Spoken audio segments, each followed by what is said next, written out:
accident. It's part of the job, and hopefully I won't have one. But one day I might get hurt.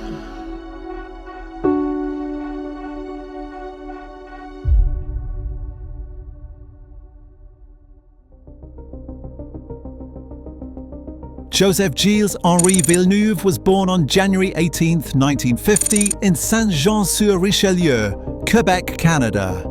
Gilles initially dabbled in music but developed a passion for cars. At 15, his father gifted him an old 1958 MGA sports car. Gilles stripped the car down, learning as he went, and eventually made it roadworthy despite being underage.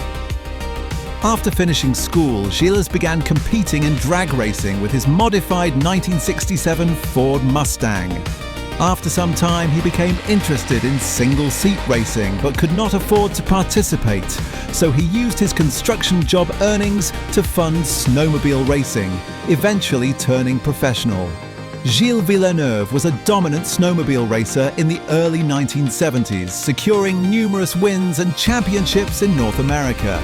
He was a fearless risk-taker who mastered slippery surfaces, battling in low visibility, and showed a natural talent to drive.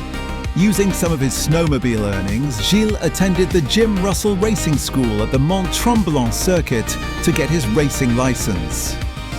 In 1974, Gilles Villeneuve secured the World Championship Snowmobile Derby in Eagle River, Wisconsin, and the North American Snowmobile Championship. He also revolutionized the sport, designing the first twin-track snowmobile and pioneered independent front suspension sleds.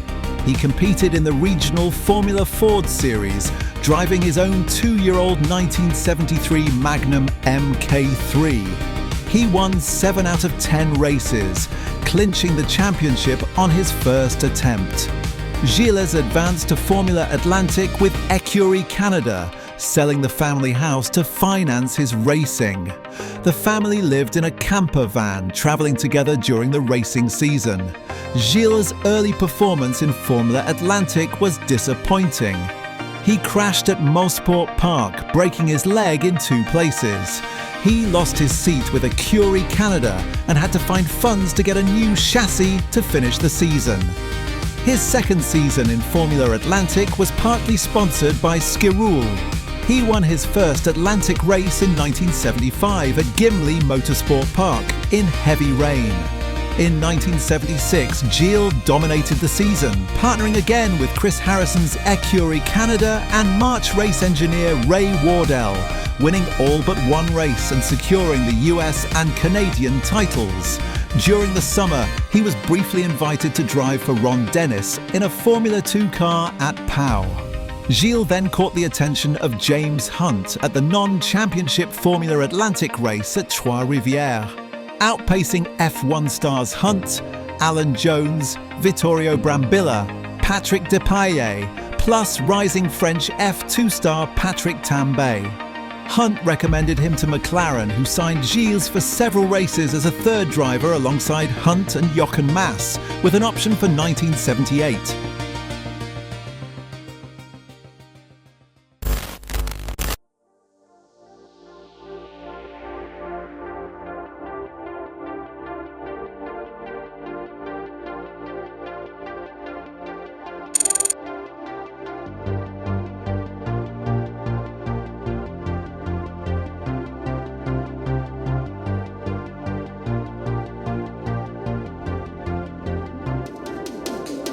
He made his debut at the 1977 British Grand Prix, qualifying an impressive 9th in McLaren's old M23. Despite a faulty temperature gauge delaying him for 2 laps, Gilles ran competitively, setting the 5th fastest lap and finishing 11th. However, McLaren decided not to keep him, likely due to his inexperience. Teddy Mayer remarked that Villeneuve was looking as though he might be a bit expensive. The team eventually chose Patrick Tambay for 1978. Villeneuve briefly raced in the revived Can-Am series in 1977 for Walter Wolf Racing, driving the Wolf Dallara WD1 with a Chevrolet V8 engine, where he impressed fans with his spectacular driving, even scoring a second-place finish at Road America despite the car's challenges. Rumours circulated that Villeneuve was one of several drivers that the Ferrari's team was interested in, and in August 1977 he flew to Italy to meet Enzo Ferrari. Enzo Ferrari took a look at Gilles and was reminded of the legendary Tassio Nuvolari, who raced for Scuderia in the early 1930s. Ferrari was satisfied with Villeneuve after a session at Ferrari's Fiorano test track, despite the Canadian making many mistakes and setting relatively slow times. Villeneuve signed to drive the last two races of 1977, as well as the full 1978 season. If someone said to me that you can have 3 wishes, my first would have been to get into racing, my second to be in Formula One, my third to drive for Ferrari, Villeneuve would later say. All 3 wishes came true in October of 1977.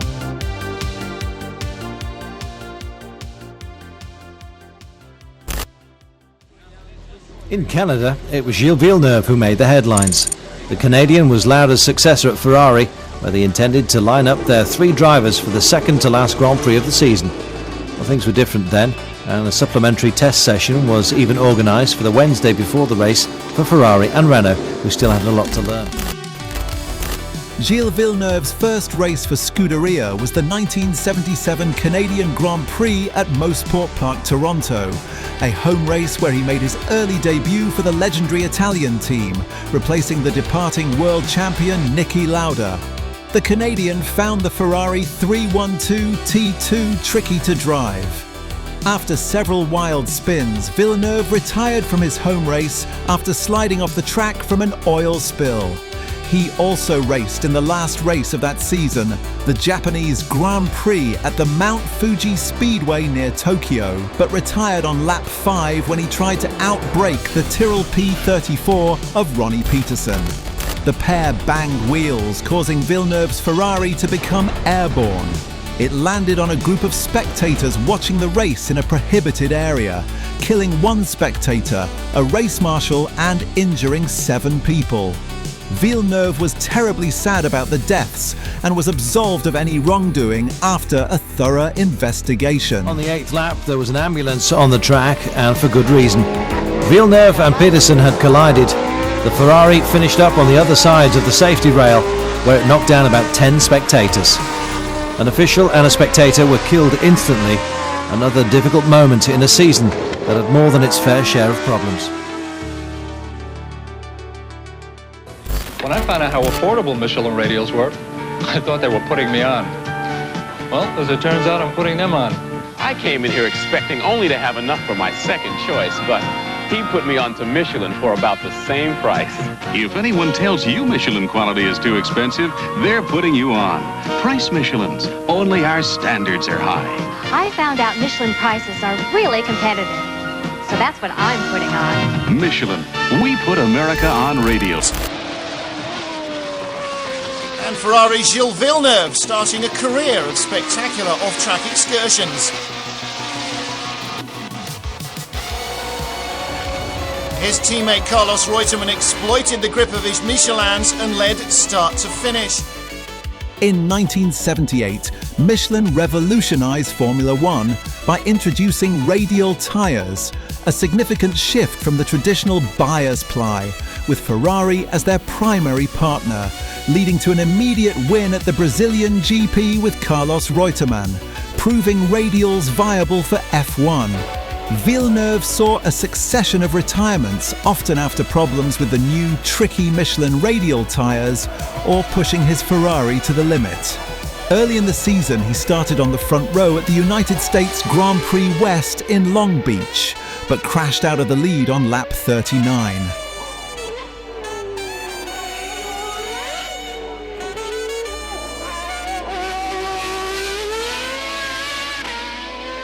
The race was soon to end for Villeneuve. On lap 39, he came alongside Regazzoni and Jean-Pierre Jabouille. Trying to lap them, he found himself in an untenable situation and into the barriers. Reutemann led, but Jones in the nimble Williams snapped at his heels until his hopes of victory evaporated along with the fuel in his fuel lines.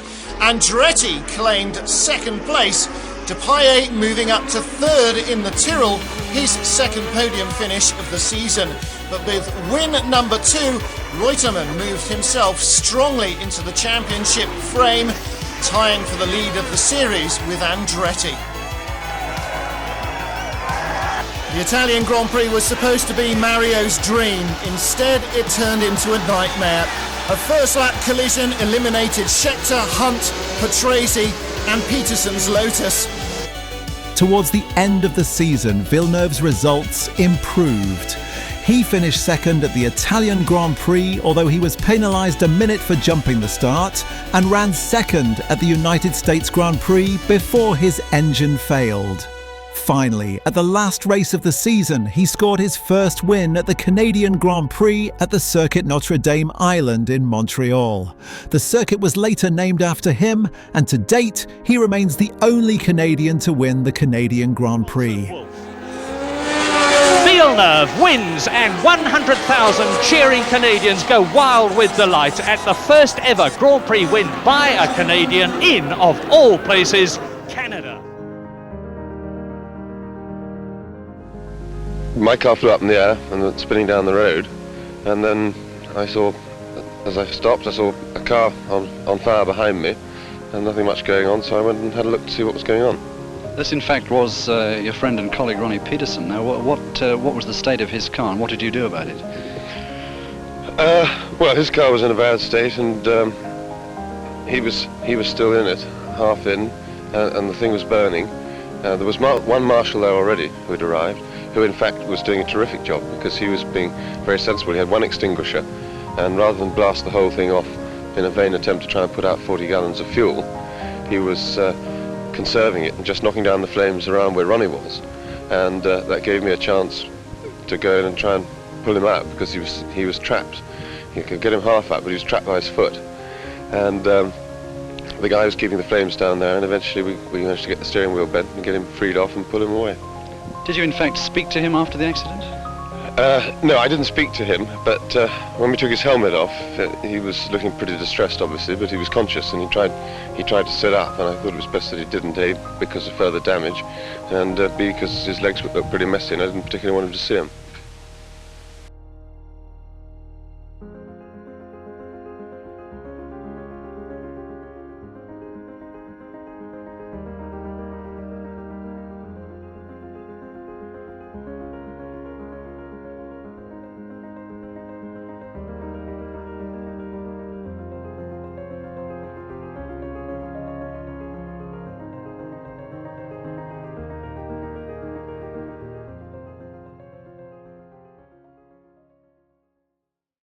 Now, looking in towards 1979, the season that's coming up, how do you see 1979 shaping up for the various teams and drivers? Equally, we have drivers, people like Villeneuve, who are going to be tremendously competitive, and Carlos Reutemann.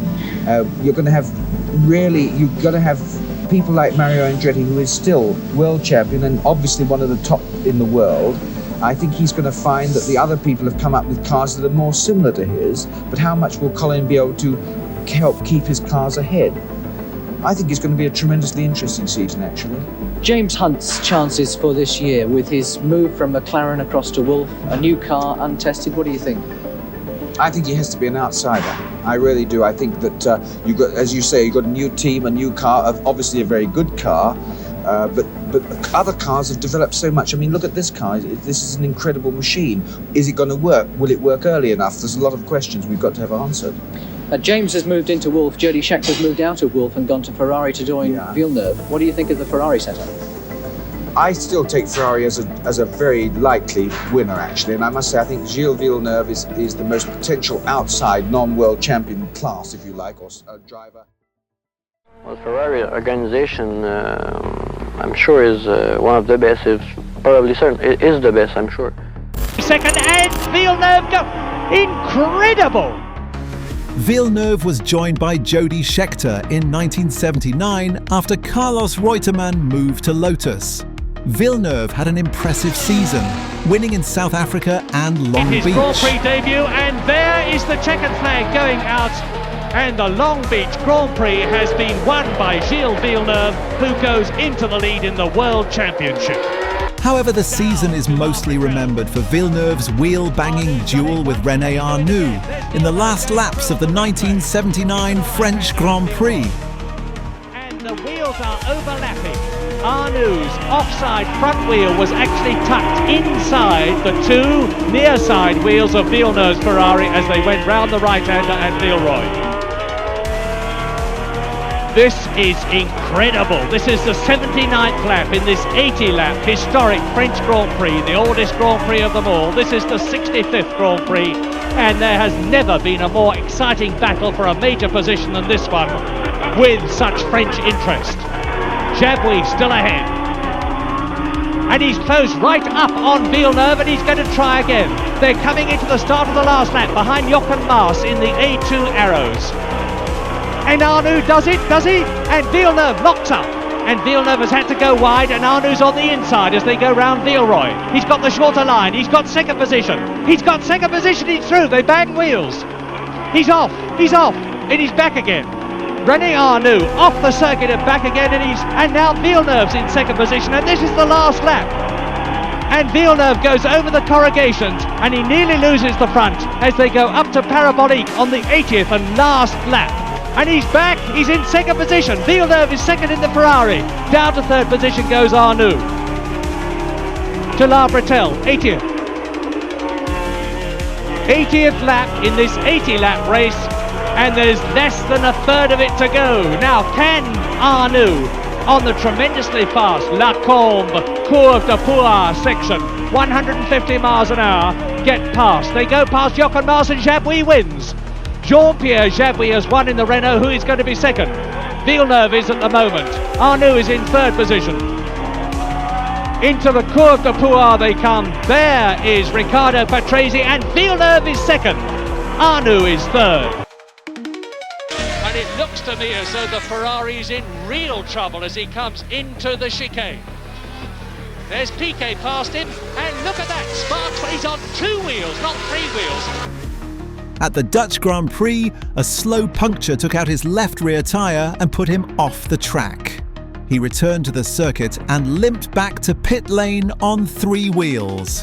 Villeneuve insisted that the team replace the missing wheel, but he was advised that the car was beyond repair. A little French Canadian, his team practically adore.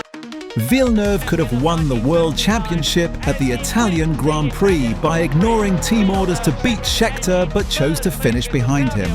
The pair finished first and second in the championship, with Scheckter beating Villeneuve by just 4 points. World champion Jody Scheckter, and up into second place in the World Championship goes Gilles Villeneuve. I would say like 95% of the car is built at Ferrari. So that's why the Ferrari people are, I would say, different than the other. They really love their car, they believe into it. Gilles Villeneuve's 1980 Formula One season with Ferrari was largely a disaster due to the underperforming Ferrari 312 T5. The car's design was outdated, and the bulky flat 12 prevented the engineers from taking advantage of ground effects aerodynamics. Villeneuve managed to muscle his car to 6 points by the end of the year. Notable performances include the Spanish Grand Prix and Monaco Grand Prix. During Imola, he suffered a tyre failure, causing a violent crash on lap 6, where he walked away unhurt. Scheckter only managed 2 points and retired at the end of the season. That is Villeneuve. Oh, a really nasty one. And the whole of the back has been torn off the Ferrari. A really big one. He really did that very, very hard.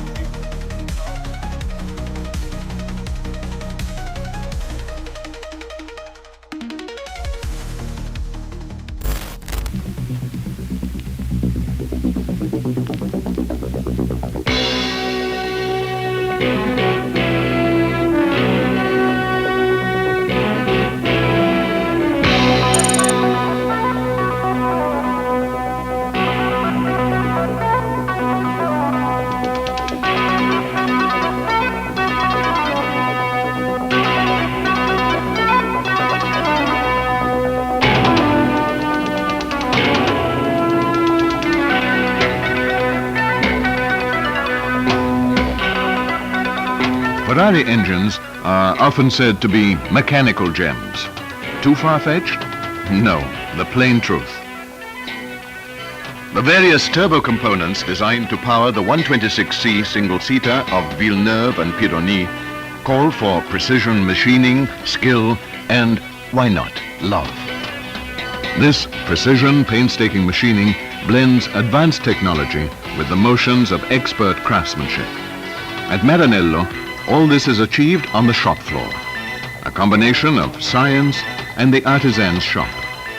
Techniques of unending wonder and full of surprising results. The light, compact Ferrari engine has been designed for powering a modern and functional low-slung car. Supercharging is via two small turbo units with exhaust gas recirculation. A classical layout enriched by original solutions like overpressure valve, mounted heat exchangers, electronic equipment for ignition and fuel feed adjustment.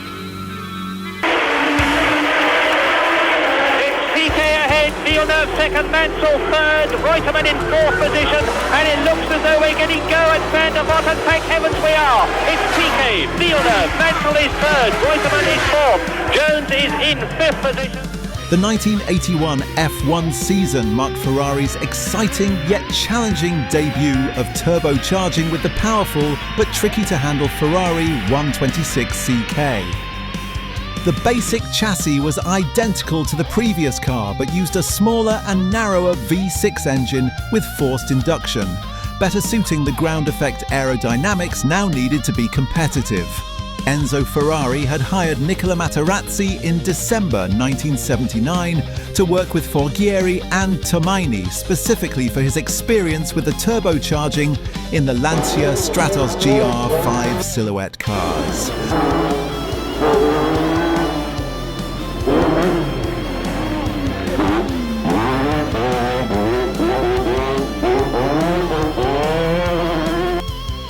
The team opted for the fitment of twin KKK turbochargers, producing around 600 horsepower in qualifying trim and 550 horsepower in race trim. The turbocharged engine was fast. Maranello, September 10th, 1980. Birth of the six-cylinder Formula One Ferrari Turbo. Monte Carlo, May 31st, 1981.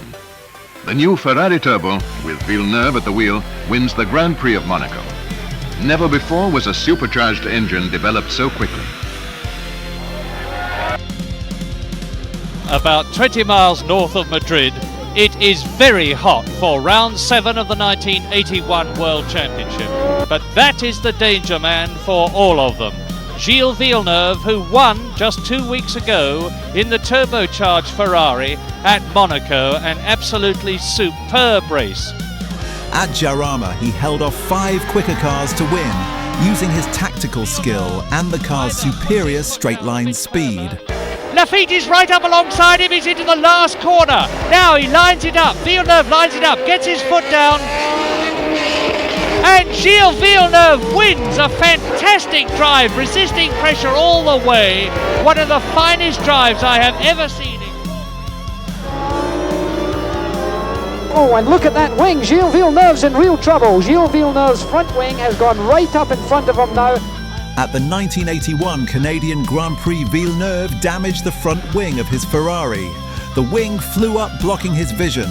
With his forward vision impaired, he used his peripheral vision to navigate. The wing eventually detached, and Villeneuve finished third with the nose section of his car missing. Gilles' visibility now is almost nil, as you can imagine. That thing is only a matter of, I would say, 2 or 3 feet from his line of vision, and so therefore he's driving blind to a very large extent. Safely, and it's fallen off, it went under his car, he's gone sideways, he's managed to collect it, again through incredible car control. Villeneuve finished the season 7th overall, scoring 25 points. And that wonderful smile of his. Jacques Lafitte on the podium, and as he and John Watson and Gilles Villeneuve spray the champagne, the scene is set for October the 1 Grand Prix drivers assembled in South Africa for the start of the 1982 racing season have refused to take their cars onto the Kyalami circuit to practice or race. In reply, the governing body FISA says it will cancel the drivers' racing licenses, perhaps for good, and postpone Saturday's race. That threat has been temporarily lifted, providing the drivers turn out for practice tomorrow morning. Philip Hayton reports. Striking Formula One drivers in South Africa that unless they compete in the Grand Prix there on Saturday, they could face a lifetime ban. All the top drivers due to take part have said they won't compete if they're forced to sign a new super license. They say it's unfair. The license demands that drivers stay with the same team for 3 years, that they don't criticize FISA, the governing body, and that they reveal their personal financial details before they actually drive. This was the Kyalami circuit near Johannesburg this morning, with everything set for the official practice laps for Saturday's Grand Prix. The cars had been assembled and tuned. The only thing missing, the drivers. 31 of them sat in a bus after walking off the track. But when they attempted to leave the circuit, they ran up against a roadblock. A minibus had been used to sabotage their escape. After a few minutes of angry exchanges, Jacques Lafitte got off the bus to remove the obstruction. He seemed to have more trouble with the minibus than with his Ligier.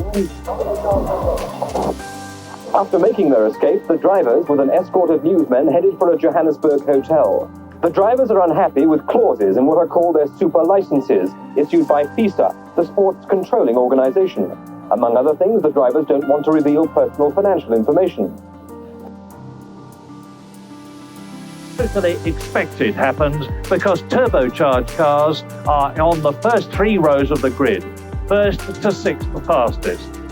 Nicky Lauda and John Watson both went off the course in their Marlboro cars, but they're both perfectly all right and will be taking part in the race tomorrow. But in 14th position on the grid in the turbocharged Toleman is Englishman Derek Warwick. Well, Derek, you had an incredible experience last night in that Formula One dormitory at Johannesburg. Tell me, what exactly went on there? Well, to be quite honest, for me, it was quite extraordinary because you've got people like Villeneuve and Pironi there, and we just sort of messed around and had a few discussions over the various decisions that had to be made. And the biggest point I'd like to make is that we all stayed together. And to a certain extent, I believe we won because there is a race tomorrow. Derek, you say you've won. The FISA people say they have made no concessions at all, and they're going to discuss it next week. But nevertheless, you believe that you have made your point. Well, yes. I mean, we were here to make a point, and I mean, for sure there was going to be a Grand Prix. I mean, that never ever crossed our mind. There was always going to be a Grand Prix, and there is a Grand Prix, and I think everybody's respected us for what we've done. What were you doing about sleeping last night? Did you solemnly have 32 beds in there? Yes, we did. It got a bit sticky in the morning, but because we had no showers or anything, we just threw a few blankets on the floor and all slept down. It was a very unshaven Derek Warwick that arrived this morning. Everybody, I believe, yes. So there we are. We have a South African Grand Prix by the skin of our teeth. Centre of attention for the thousands of Italian fans is the team's #1 driver, Gilles Villeneuve of Canada. Gilles' wife, Joanne, and his daughter, Melanie, are in the pits for practice as Gilles gets ready to qualify for Sunday's race. Melanie makes no secret of the fact that she favours Ferrari and looks after Daddy's watch. She is certainly his #1 fan. Ron Dennis joined McLaren in September of 1980. McLaren was in the process of rebuilding and was looking for a driver who could help them become a dominant force. Dennis genuinely admired Villeneuve's driving skills and raw speed. At the time, Villeneuve was growing increasingly frustrated with internal politics and handling problems at Ferrari, making him a potential target for other teams despite having a contract for 1982. Villeneuve rejected McLaren because he was nervous over ending his contract with Ferrari and confident that things would improve.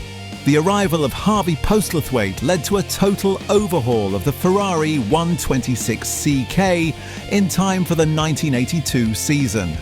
The turbo engine was further developed with an all-new chassis and bodywork. The 126C2 was smaller, nimbler and vastly improved aerodynamics. Here at the Rio Autodrome, the Grand Prix world has put its political house in order for round 2 of the World Championship after the drivers' strike in South Africa, which led to the cancellation of the Argentine Grand Prix. in South Africa, the superb turbocharged Renaults dominated.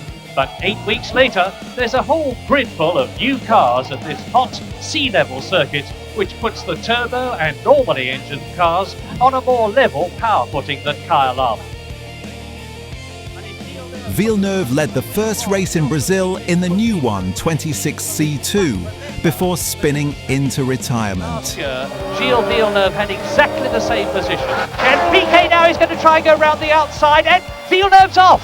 Villeneuve's off. He's lost it. He put his wheels on the grass. He's off. Is he all right? Let's watch and see if he gets out. Yes, he is. Ferrari made an attempt to exploit a loophole in the 1982 Formula One regulations and fit two rear wings to the back of the 126C2 for the United States Grand Prix West at Long Beach.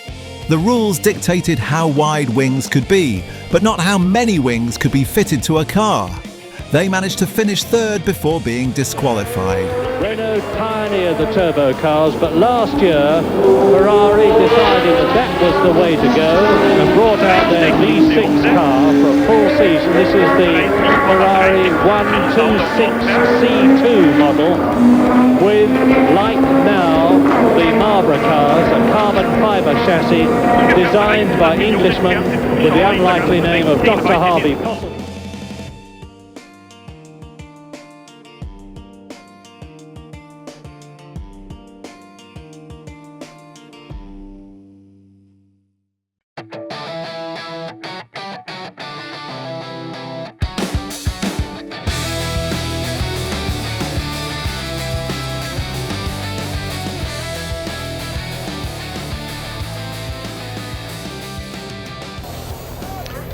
Italy, Imola, the opening round of the European section of the 1982 World Championship and the San Marino Grand Prix, the first of two races in Italy in the World Championship, this one taking its name from the little principality of San Marino, not far down the autostrada from Imola. Hard work on the gearbox and a tremendous race in prospect, despite the fact that due to the current political situation in motor racing, it's a reduced field. It's Arnoux, it's Prost, it's Villeneuve, it's Didier. Ferraris were handed an unexpected advantage, effectively leaving Renault as Ferrari's only serious competition. And there indeed is Prost in the pits, and you see they're changing the tyres anyway, but I'm sure that that isn't in fact the problem. Whatever Prost's problem is, yes, the engine cover comes off, he's still in the car, but it looks as though Prost's race is run. Alain Prost retired his Renault on lap 7 with engine problems, followed by his teammate René Arnoux on lap 44th with the same issues. And the Ferraris go by and Arnoux is in real trouble. A lot of flames from the back of the car. He's still going. No, he's going to stop. And that is René Arnoux' race run. Lots of black, oily smoke, lots of flame from the turbocharger, and once again the Renault has flattered to deceive. Arnoux is out, and the Ferraris are first and second, and that is really what this Imola crowd came to see. Their beloved red Ferraris in the lead. First Villeneuve, second Didier Pironi, and there you see the flags waving and the crowd going absolutely berserk. In order to conserve fuel and ensure the cars finished, the Ferrari team ordered both drivers to slow down. Villeneuve believed that the order also meant that the drivers were to maintain position, but Pironi passed Villeneuve. Gilles Villeneuve has done Oh, Villeneuve's gone off there! Villeneuve a mistake. Villeneuve onto the grass coming out of that part of the first part that was of Rivazza, and that's allowed Pironi to go ahead again. Keeping the pressure on, going ahead of Villeneuve, and Villeneuve now demoted once more to second place. And I think we can probably forget about team tactics. I think the drivers want to forget about pit signals. They want to have a motor race. And will Villeneuve make another attempt? Bouncing over the bumps there, through the left-hander at Tamburello, 185 miles an hour here, perhaps 190 with a good toe, and that's what Villeneuve's got, a good toe. Out of the slipstream, Villeneuve coming down the inside, and Pironi is not having it. Pironi just moves across on Villeneuve. He says, this is my race, I'm going to lead it. And once again, Villeneuve angrily has to tuck in behind. He's tucked very close into Pironi now. Surely now he's going to make his move. A few laps later, Villeneuve repassed Pironi and slowed down again, believing that Pironi was simply trying to entertain the Italian crowd. Side by side as they come down into Tosa. And this time Villeneuve does it. Pironi is very Pironi's going to try the other side. Pironi comes down the inside and moves across. And Didier Pironi has gone ahead. And they're coming up to the finish line now. And Villeneuve is behind. Villeneuve has lost the race. Didier Pironi has won it. Villeneuve was furious that Pironi had disobeyed the order to hold position. Feeling betrayed and angry, Villeneuve vowed never to speak to Pironi again. And the winner's on the Jeep, and there's no sign of Villeneuve. For only 14 cars contested the San Marino Grand Prix after the defection for political reasons of the mainly British Fokker teams. So, with a magnificent new pits complex built since last year to improve working conditions and safety, hopes were high for a Belgian Grand Prix free from acrimony and with clean, close racing. But the greatest unhappiness imaginable occurred before race day. In the closing stages of the last practice session for today's Belgian Grand Prix, motor racing and the world lost a much-loved and truly courageous sportsman when Gilles Villeneuve, fighting to improve his starting grid position, hit the March car of Jochen Mass in a 150 miles an hour accident which must intensify the need to reduce cornering speeds and improve Grand Prix safety. Villeneuve's Ferrari was completely shattered and the driver hurled against the catch fencing. Tragically, heart massage and specialist treatment in Louvain failed to save his life. 30-year-old French-Canadian Gilles Villeneuve made a sensational Grand Prix debut with McLaren in the 1977 British Grand Prix, after which he was contracted by Ferrari, for whom he was to drive in 65 Grand Prix, winning 6 of them and becoming the idol of the fanatical Italian motor racing tifosi. In 1978, his first year with Ferrari, Villeneuve established an immediate reputation as a tremendously competitive hard charger. In the last Grand Prix of the year, he achieved every racing driver's ambition, victory at home. In his last ever race, Gilles Villeneuve, married with 2 children, and one of the most exciting and talented drivers in the history of Grand Prix racing.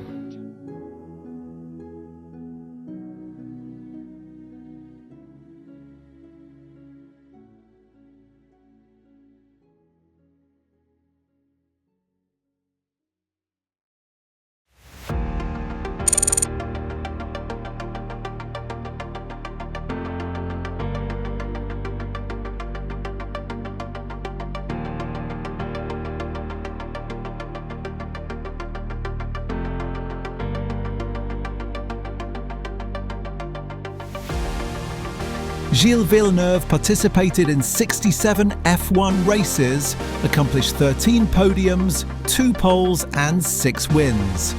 Villeneuve is still remembered at Grand Prix races, especially those in Italy. At the San Marino Grand Prix, a corner was named after him.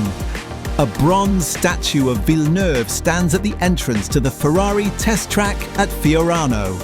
At Zolder, the corner where Villeneuve died has been turned into a chicane and named after him. The racetrack on Notre Dame Island in Montreal, host to the Formula One Canadian Grand Prix, is named Circuit Gilles Villeneuve in his honour, and a sign reading "Salut Gilles" is painted at the finish line. His home country Berthierville has continued to honour him, opening a museum in 1992, and a lifelike statue stands in a nearby park, also named in his honour. Villeneuve was inducted into Canada's Sports Hall of Fame in 1983 and Canadian Motorsport Hall of Fame in 1993.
His death has deprived us of a great champion, one that I loved very much.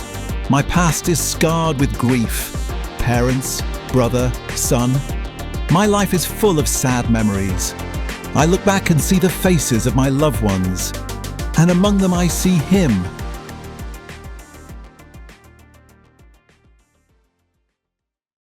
You're something of a racer's racer. By that I mean that a lot of the other racing drivers reckon you, certainly all the press, certainly all the English press, reckon you're the best. I'm included in that.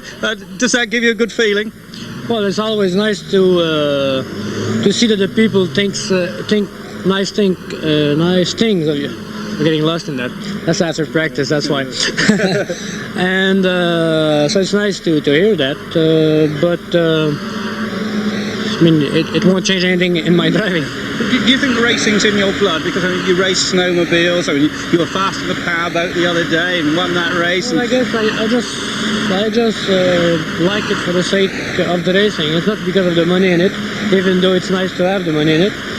And even if I'm qualified 20 or 18 or 15, I just give my best, the same thing. And that's maybe what makes the difference with some other driver, which will give their best when they're up front, but they will really go a bit slower when they're at the back of the pack. Of course, some people say that's a rather old-fashioned view of motor racing, but I must say I like it. But I think it's better when you like it. It's not something you can do well and with all your art if you don't like it.